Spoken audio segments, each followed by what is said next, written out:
ഹരിയാനയിൽ വിശ്വാസ വോട്ടെടുപ്പിൽ ബി.ജെ.പിക്ക് വിജയം. മുഖ്യമന്ത്രി നയാബ് സൈനി സഭയിൽ ഭൂരിപക്ഷം തെളിയിച്ചു. നോബൽ മാരിക്കാരനുണ്ട് വിശദാംശങ്ങൾ നൽകാൻ. നോബൽ, കൂടുതൽ വിവരങ്ങൾ.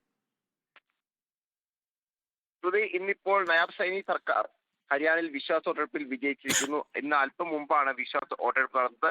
ശബ്ദ വോട്ടോടെയാണ് വിശ്വാസ പ്രമേയം ഇന്നിപ്പോൾ പാസ്സായത്. 4 ജെ.ജെ.പി എം.എൽ.എമാർ അടക്കം ബി.ജെ.പിക്ക് പിന്തുണയുമായി ഇന്ന് നിയമസഭയിൽ എത്തിയിരുന്നു. ജെ.ജെ.പി നേരത്തെ എം.എൽ.എമാർക്ക് 10 എം.എൽ.എമാരാണ് ജെ.ജെ.പിക്ക് ഉണ്ടായിരുന്നത്.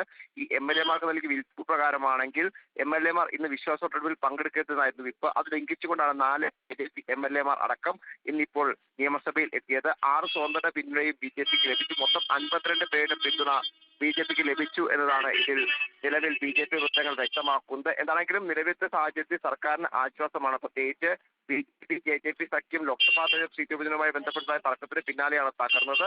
അതിന് പിന്നാലെ ഇന്നലെ തന്നെ മനോഹർലാൽ ഖട്ടർ മുഖ്യമന്ത്രി സ്ഥാനം രാജിവെക്കുകയും അതിനുശേഷം നയാബ് സൈനി മുഖ്യമന്ത്രിയായി ഇന്നലെ തന്നെ സത്യപ്രതിജ്ഞ ചെയ്യുകയും ചെയ്തു. നിലവിലത്തെ സാഹചര്യത്തിൽ സർക്കാർ പൂർണ്ണമായും സുരക്ഷിതമാണ് എന്ന് വ്യക്തമാക്കുന്നത് കൂടിയാണ് ഇന്നത്തെ വിശ്വാസ വോട്ടെടുപ്പ്. ഹരിയാനയിൽ വിശ്വാസ വോട്ടെടുപ്പിൽ ബി.ജെ.പിക്ക് വിജയം. മുഖ്യമന്ത്രി നയാബ് സൈനി സഭയിൽ ഭൂരിപക്ഷം തെളിയിച്ചിരിക്കുകയാണ്. നോബൽ മാരിക്കാരനാണ് വിവരങ്ങൾ നൽകിയത്.